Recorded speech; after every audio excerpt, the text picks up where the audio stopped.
Small habits can lead to big promotions, and here's the framework for that. Number one, daily basis plan top three activities that you would like to work upon in that particular day and complete those activities.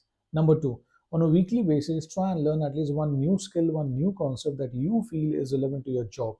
Number three, on a monthly basis, create a schedule so that you know what work you're going to work upon in the coming month.